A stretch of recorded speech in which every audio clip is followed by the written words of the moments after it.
우리가 몸에 통증이 있는 것은 살아있다는 증거다, 이런 얘기를 하더라고요. 하기야 그렇죠. 죽은 사람은 통증을 느끼지 못하지 않겠습니까? 그러니까 몸이 여기저기 아프고 오랜 질병을 앓으면 나도 모르게 입에서 무슨 말이 나오느냐, 죽어야 돼야, 죽어야 돼야, 그런 말을 해요. 죽으면 고통이 끝난다는 거죠. 그런데 거꾸로 생각하면 말이죠. 거꾸로 생각하면 이 몸뚱아리가 또 없으면 살아있는 게 아니니 아무런 일도 못하고 아무런 현상도 나타나지 않지 않겠습니까? 오늘 말씀에 보면 이런 말씀이 있어요. 4절 말씀 한번 읽어봐요. 4절입니다. 같이 읽어봐요. 시작. 소가 없으면 구유는 깨끗하려니와 소의 힘으로 얻는 것이 많으니라. 아멘. 여러분 생각해 보세요. 소가 없으면 구유가 깨끗한가? 당연한 것 아니겠습니까? 왜? 소를 안 먹이니까. 저 어릴 때 시골에 살 때요, 소를 먹였거든요. 한 마리 키웠습니다. 이 소 키우면 소가 있어야 농사를 지니까, 물론 요즘이야 경운기가 하고 트랙터가 해주니까 소를 안 키워도 농사를 질 수 있지만, 옛날에야 그랬겠습니까? 밭을 갈아도 소가 갈아야 되고, 물건을 나르래도 소 달구지가 날라줘야 되는 거고, 그러니까 매일 여물 쓰는 게 일이에요. 소 밥을 여물이라고 그랬어요. 여기도 마찬가지죠. 여물이라고 그랬어요. 그래서 집을 잘라야 되고, 이게 또 얼마나 웃기냐면 집도 잘라놓으면 맛이 없어지나 봐. 이게요, 바로바로 집을 잘라가지고 삶아야지 집이 이만한 집단이라고 그러잖아요. 그거를 이렇게 잘라야 돼요. 여기서 손 한 뼘만하게 이렇게 잘라가지고 삶아야지 소가 여물을 잘 먹고 많이 먹지요. 소도 입맛이 있어서, 그래가지고 미리 잘라 놓으면 맛이, 한 일주일치씩 미리 잘라 놓잖아요. 나중에 가면 소가 잘 안 먹어요. 그래서 집단도 그날 잘라야 되고, 오래 잘라봐야 이틀에 한 번씩 자릅니다. 그리고 또 구정물 넣어줘야 잘 먹어요. 참 신기하죠. 쌀뜨물 같은 구정물 같은 거 넣으면 확실히 소가 잘 먹어요. 그러니까 봄이 되면 소를 많이 써야 될 때는, 그럴 때는 신경 씁니다. 신경 써서 먹이거든요. 여름에도 신경을 써서 먹여요. 그 풀도 베어다, 꼴도 베어다 먹이고, 이러면 참 잘 먹어요. 그럼 살이 쪄요. 소가 살이 찌면 일하는 데 있어서 그렇게 어려워하지 않습니다. 근데 그게 귀찮은 일이에요. 아주 그게 귀찮은 일입니다. 그러면 여물을 쓰려면 작두 갖고 쓸어야 되니까. 그러니까요, 형은 맨날 놀러 다니고 작두 쓰는 일 담당은 저예요. 저 혼자 못 썰어요. 어머니 혼자 못 썹니다. 그럼 어머니가 집단을 대주고 저는 눌러야 된단 말이에요. 근데 한두 번이나 재미있지, 그거를 한 30분을 자르려면요, 보통 귀찮은 게 아닙니다. 보통 귀찮은 게 아니에요. 왜? 소는 밥 먹을 시간을 정해 놓으니까. 근데 어느 해부터 농사를 짓지 않기 시작하니까요, 여물 쓸 일이 없더라고요. 빈 여물이고 빈 외양간이고 빈 이 가마솥이고 그래요. 일을 안 하니까 그렇죠. 여러분, 귀찮음, 그럼 둘 중에 하나 선택을 해야 되는 거예요. 소가 없으면 귀찮은 일이 없어요. 근데 소가 없으면 일을 못해요. 일을 하려면 소를 키워야 되고, 반면에 외양간을 깨끗하게, 외양간이 없어지니까 좋은 거 하나 있더라고요. 외양간이 없으니까 두엄도 없어져요. 그러니까 파리가 없어져요. 야, 파리가요 10분의 1로 주는 것 같아요.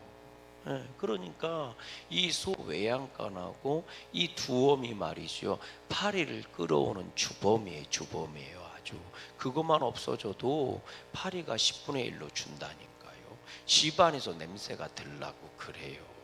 그러니까 여러분, 일을 하려면 소가 있어야 돼. 소가 있으면 귀찮아요. 아주 신경 써야 되고. 그런데 소를 없애면 일을 할 수가 없는 거예요.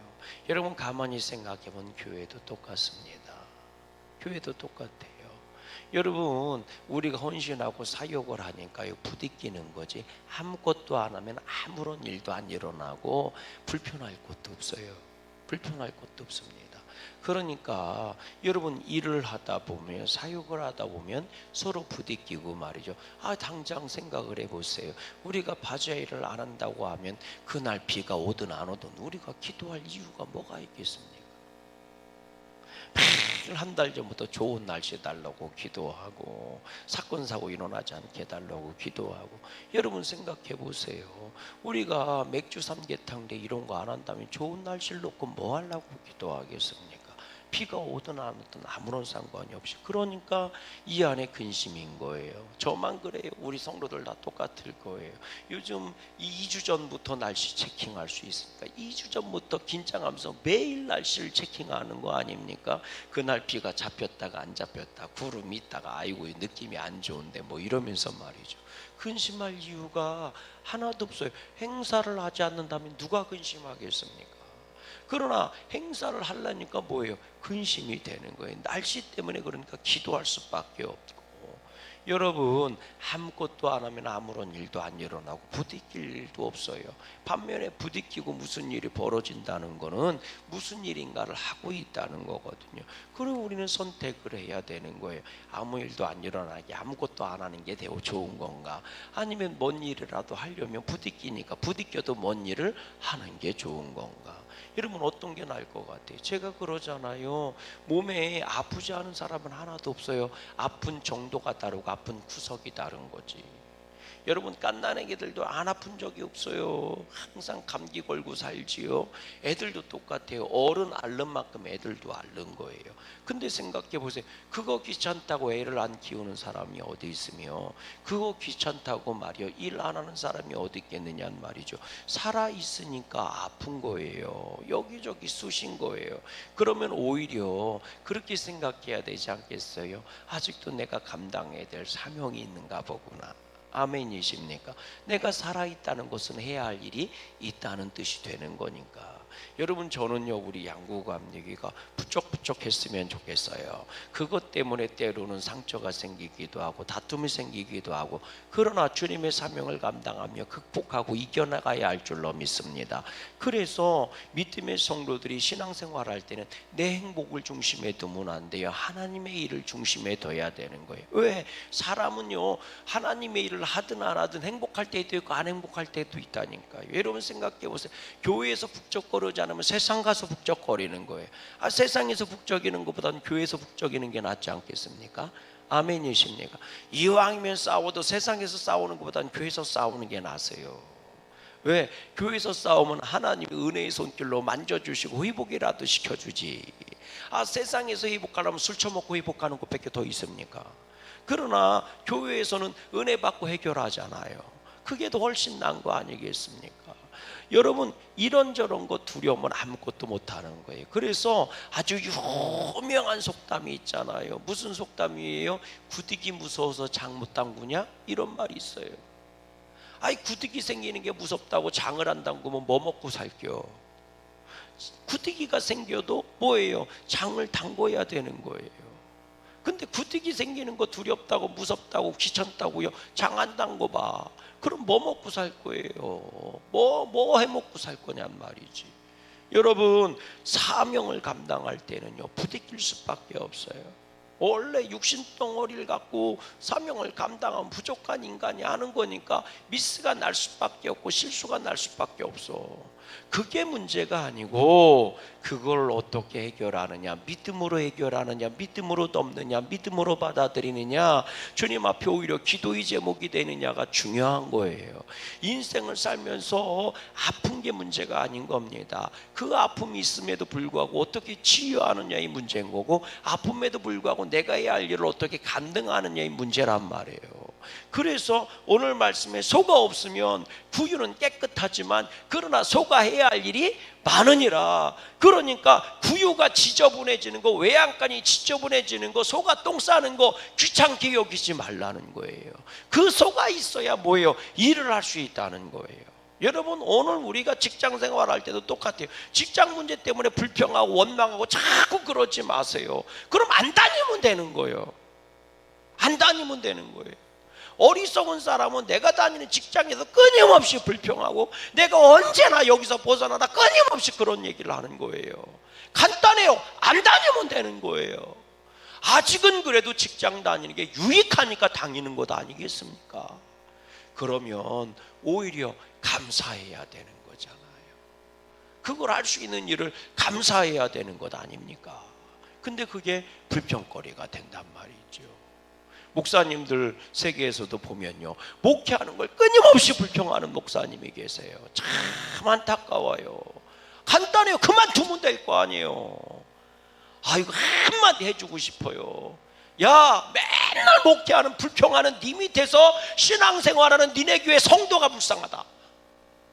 진짜 한마디 해주고 싶어요. 생각해 보세요.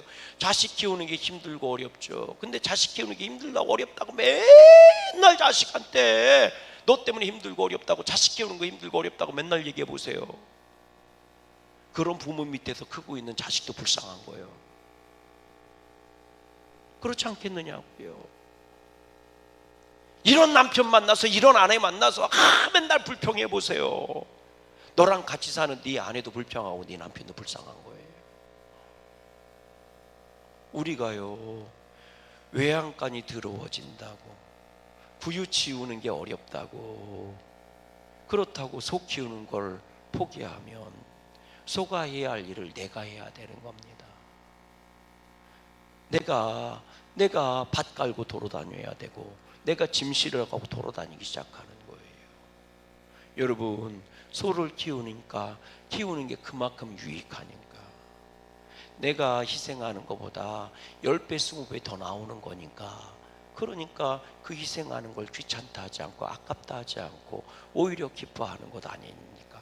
내가 작은 희생이 더 큰 결실을 맺는 거니까. 여러분, 오늘 말씀 한번 읽어보세요. 뭐라고 돼 있나? 3절 말씀 한번 읽어보세요. 3절 시작. 미련한 자는 교만하여 입으로 매를 자청하고 지혜로운 자의 입술은 자기를 뭐하느니라? 보전하느니라. 오늘 우리가 하나님이 나에게 주신 게 때로는 귀찮고 피곤할 때가 있죠. 그거 갖고 불평하고 원망하지 말고 오히려 감사하고 하나님이 나에게 주신 것을 보존하는 자가 되기를 바라요. 미련한 자가 어떤 자인 줄 아십니까? 2절 말씀 읽어보세요. 2절입니다. 시작. 정직하게 행하는 자는 여호와를 경외하여도 뭐하게 행하는 자? 패역하게 행하는 자는 여호와를 경멸하느니라. 패역하게 행한다는 얘기가 뭐냐? 패역이란 말이요, 거꾸로 간다는 거예요. 삐딱선을 탄 거예요. 삐뚤어졌다는 거예요. 어긋났다는 겁니다. 이게 패역인 거예요. 그러니까 정도를 걸어가야 되는데 하나님이 허락하신 그 바른 길을, 정직한 길을 걸어가야 되는데 삐딱하니 걸어가는 거예요. 어긋나게 걸어가는 거예요. 그러니 모든 것들이 다 어긋날 수밖에 없지 않겠습니까? 여기 오늘 본문에 보면 지혜로운 여인이 1절이 나오는데요, 읽어보세요. 뭐라고 돼 있나? 시작. 지혜로운 여인은 자기 집을 세우되 미련한 여인은 자기 손으로 그것을 허느니라. 이게 단순히 여인의 이야기만 나오겠습니까? 그렇지 않지. 모든 사람이 마찬가지죠. 미련한 사람은 자기 집을 손으로 지은 사람이라는 거예요. 하나하나 지어간다는 거죠. 그거를 솔로몬이 집 안으로 표현한 거예요. 집 안에 있는 살림살이 하나하나, 여인의 손길, 그 어머니, 그 아내의 손길이 닿지 않은 게 어디 있겠습니까? 양념병 하나, 양념 그릇 하나조차도 여인의 손으로 하나하나 장식되고 만들어가고 세워지는 것 아니겠습니까? 그렇게 집이 세워지는 그 여인이 지혜로운 여인이라는 거예요. 반면에 미련한 여인은 있는 것도 헐어버린다는 거예요. 있는 것도 무너버린다는 거예요. 그렇습니다. 하나하나 여인의 손길이 닿지 않은 것이 없는 물건이 없는 것처럼, 그런 집 구석에 집 안 하나하나가 여인의 손으로 장식되고 만들어지는 것처럼 그 가정도 그렇고 인생도 그렇다는 거예요. 하나하나 손때가 묻어야 되고 하나하나 손의 냄새가 배어 있을 때 때로는 그것이 귀찮기도 하고 때로는 그것이 피곤하기도 하고. 여러분, 집안 하나하나 건설하는 게 쉽습니까? 매일 청소해야 되지, 매일 하나하나 만들어 놔야 되지.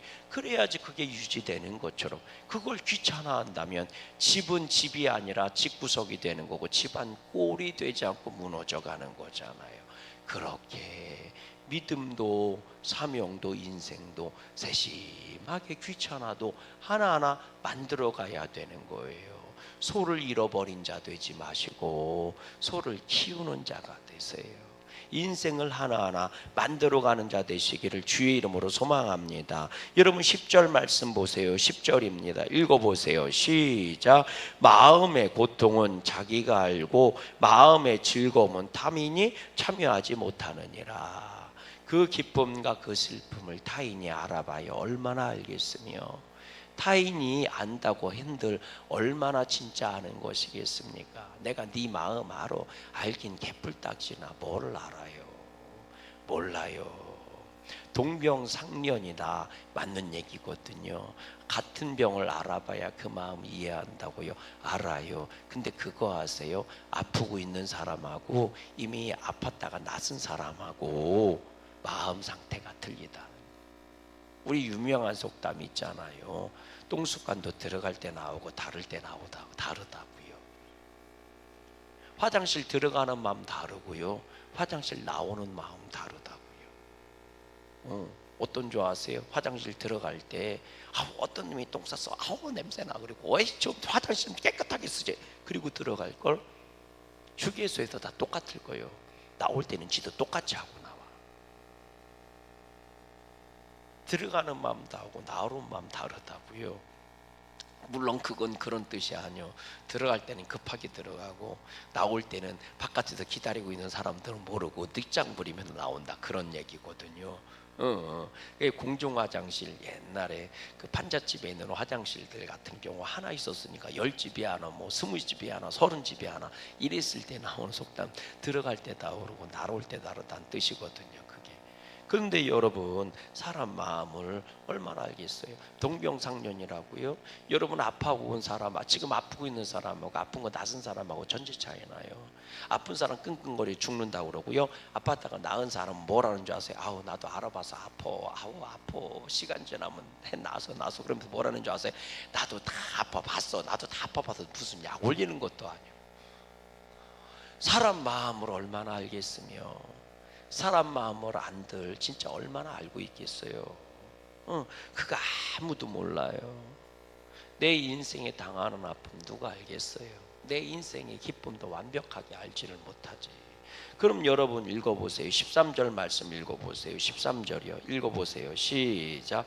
웃을 때에도 마음에 슬픔이 있고 즐거움의 끝에도 근심이 있느니라. 이게 사람 마음이에요. 그래서 누구도 알아주지 못하는 사람 마음이에요. 그러나 하나님은 아시는 줄로 믿습니다. 주님은 내 심령 깊은 곳까지 통달하고 아시는 줄로 믿어요. 그래서 여러분, 믿음의 사람은요, 사람한테 알아달라고 얘기하지 말고 교회 와서 기도하세요. 하나님은 아세요. 그 마음의 정도를 누가 알겠어요? 내가 기쁘다 한들 그 기쁨의 정도를 상대방이 알겠으며, 내가 슬프다 한들 상대방이 그 슬픔의 정도를 알겠습니까? 내 마음 아무도 몰라요. 그래서 하나님께 와서 부르짖어 기도해야 돼요. 인생이 그렇잖아요. 막 행복해도 끝자락은 왠지 불안한 게 인생입니다. 불안해지는 게 인생. 오늘 일이 잘 돼서 다 된 것 같아도요, 뒤돌아서면 왠지 불안한 거예요. 왠지 근심이 생기는 거예요. 이런 걸 누가 알겠어요? 아무도 모르죠. 그래서 인생은 나그네라잖아요. 인생은 나그네라잖아요. 아무도 몰라요. 앞에 있을 때는 환하게 웃는 것 같아도 뒤돌아가는 모습은 쓸쓸해 보이는 게 인생인 겁니다. 오늘 주님 앞에 나와서 엎드리세요. 그게 알고 옵니다. 하나님은 나를 아시고 내 인생을 아시고 내가 삐뚤어질 때마다 매를 때리시라서도 온전한 길을 걸어가게 하시는 줄로 믿어요. 그런 지혜로운 길을 걸어가는 저와 여러분이 될 수 있기를 주님의 이름으로 소망합니다. 8절 말씀 우리 같이 읽어봐요. 시작. 슬기로운 자의 지혜는 자기의 길을 아는 것이라. 오늘 우리가 지혜로운 사람이 되길 원하십니까? 내가 걸어가는 길을 아는 사람이래요. 내가 걸어가는 길이 어떤 길이에요? 믿음의 길 아닙니까? 믿음의 길을 걸어가야 된다는 것을 알고 그 길 앞에 서려고 애쓰는 사람, 이런 사람이 지혜로운 사람이에요. 오늘도 나를 나보다 잘 아시는 주님을 만나시고 지혜로운 길을 걸어가는 저와 여러분이 됐으면 좋겠습니다. 하늘에 계신